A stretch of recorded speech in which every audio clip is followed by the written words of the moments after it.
What is going on, guys? DBG here, and this is a video that I've actually made a bunch of these throughout the year, and basically every time I go 12-0 with a budget squad, what I like to do is I like to basically show you guys how I've went 12-0, what happened in all of the games.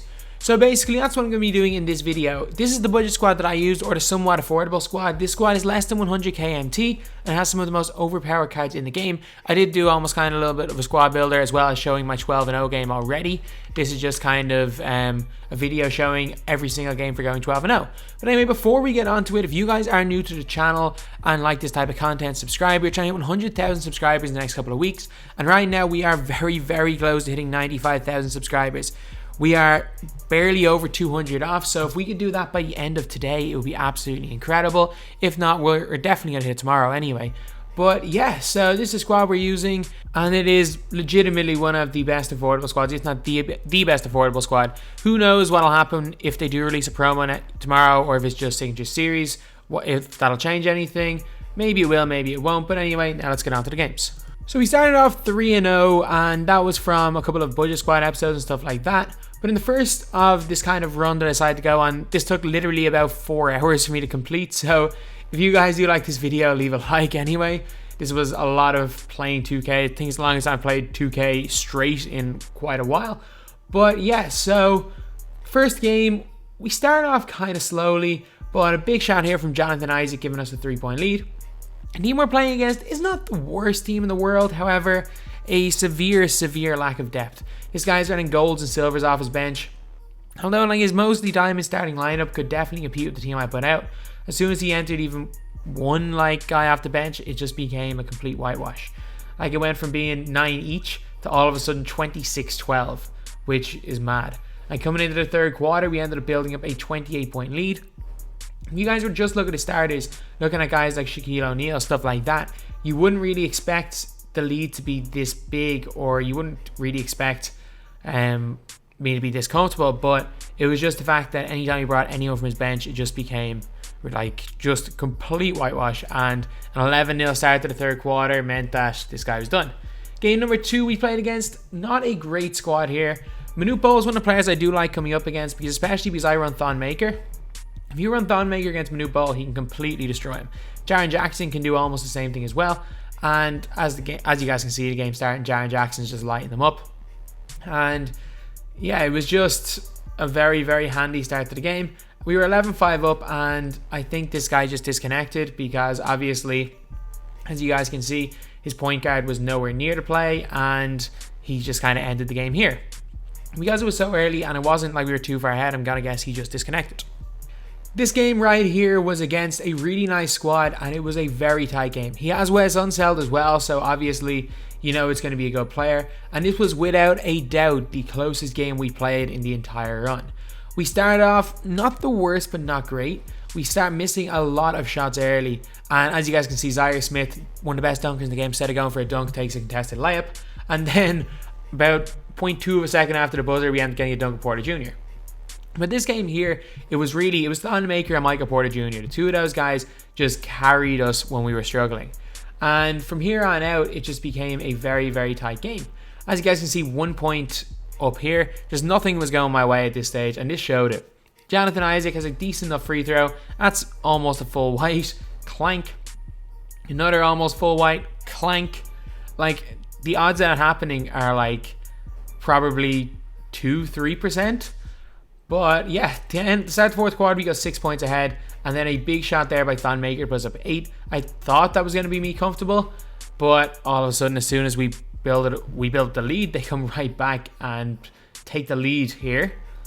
A massive shot from Marvin Bagley to give us a 1 point lead, and I thought this was going to be risky because of the takeover that Brandon Roy has, the slasher takeover, and I could have easily been right. Like, I knew he was going to go to Roy, so I made sure to put Paul Millsap on him. I was seriously contemplating going into zone here, but I decided against it. I thought once he picked up his dribble, I might have had a chance, but I did a horrible job of baiting defense there. Could have easily gotten a steal.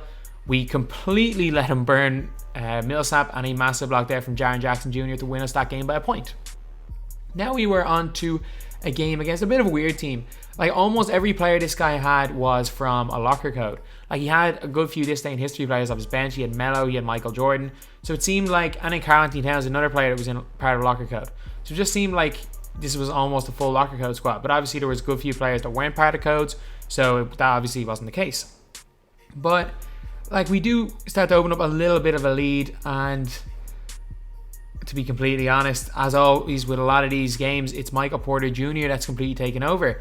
As you guys can see, early in the third quarter, we built up a 21-point lead.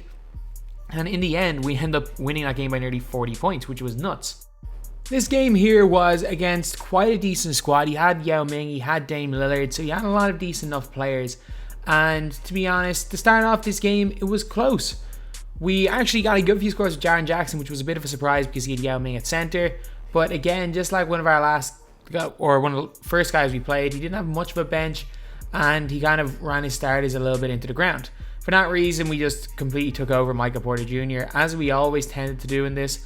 But this was kind of a surprise. Like, it was a tie game in the second quarter. We needed a massive layup there to make it just to give us a lead. And then this was just crazy. Like, we go from being barely ahead, and this just couple of seconds was one of the craziest kind of spells in the game, or in the entire run. As you guys see, a big fadeaway there from Marvin Bagley. And the crazy thing is that we had another run like this in one of the later games, but it was literally in crunch time. But all of a sudden, this game goes from being a 4-point game, I think it was, to now with this shot from Jaren Jackson Jr. giving us a 12-point lead. And then it looked like we're very comfortable. This guy's went into panic mode. We were in the press, he full on went into panic mode, and I was hitting my jumpers. Lead is now up to 16 points. He throws the ball out of play, and that's it. That's a rage quit. And that can happen once you get flustered in a full court press, you start throwing the ball out of bounds, anything can happen. This game here, we play against a really nice squad, nice budget squad he has Russell Westbrook, and this was one of the games where we struggled big time to start off. We were down an awful lot at the start of this game. And actually, this game had one of our biggest runs, and probably just one of the craziest things that has happened in a game of 2K that I've played. We were down big. We struggled. He was killing the press. There was nothing really we could do. And all of a sudden, we went from down 10. With 7.8 seconds to go, we bring it back to 6. So I'm thinking, okay, we have a bit of momentum. All of a sudden, we get a steal. Mid-range shot from Mo Bamba. Mo Bamba knocks it down. Suddenly, it's back to 4. We have all the momentum going into the fourth quarter here. And then they throw it straight to Zaire Smith, gives it to Michael Porter Jr., who knocks down the jumper. All of a sudden, it's back to a 2-point game. Then all of a sudden, we green a 3 to start the quarter with Mo Bamba. And luckily enough, we managed to hold off in the end. We built a bit of a lead. That one was crazy. We went on an 11-0 run in like 20 seconds. This game here, we are playing against a squad that shouldn't be too bad. And we actually went a little bit down to start the game. But in the second quarter, we did start to pull it away. And yeah, we basically won that game handily enough in the end. This game here was a really weird one, because we're coming up against Paul George is a beast. Curry's a beast. He's got a really nice team. But this guy insisted on running the same play every single time. Screen to screener play, or pass and come off a flare screen. So basically, he was doing it no matter what. Once we went into the zone, he was still taking the same shots, except instead of being open, they were heavy contested or smothered. And then, look, start the fourth quarter here. We get this tough layup to make an 11-point game. We were going to win anyway. And he's gone. He rage quit. And now we are on to the final game. This was the one that was shown on the channel in our 12-0 championship game using an affordable squad. And this was a really weird game. The squad we're playing is not great, but it's not awful either. Casey Jones is garbage. That's one of the worst guys in the game I've seen. But as you guys can see, 3 minutes into the game, it was 2-2. We scored our fourth point 3 minutes in. And even though we did have a little bit of a lead early, he kind of kept his way back, kept in the game. Von Maker with a crazy shot there. But as the game went on, we started to pull away more and more, and I knew that was going to happen. I said it in that video, I sped up the game, made him play a press, made him play frantic, and even though he was scoring baskets, we just had complete control of this game. And it was in the third quarter that realistically Michael Porter took over, because this guy played exclusively off ball, which meant that I was going to get open every single time with Porter, and then all of a sudden it's like, it's a 27-point game, we've got it out of nowhere. This was a close game for a while. And yeah, that was it. And I know I showed this in the video, but series is complete. That is how we went 12-0 with a budget squad in MyTEAM. We end up getting Manu Ginobili, who on the PS4 is a big addition to my squad. A really nice card. And then we get David Thompson, who I'm not that excited about, but will be useful for squad builders, except I don't really do it on PS4, so I don't know what type of difference that'll make. So yeah, so that's the video. This was the team we used. This is a really nice squad, one of the best budget squads in the game, one of the best coin for coin squads you can buy in MyTEAM. A great value squad, and a squad that I feel, unless you're playing as like an ultimate god squad, that can take on and compete with almost any squad you come up against. But anyway, yep, that is the video. Thank you guys for watching. Please like, comment, and subscribe.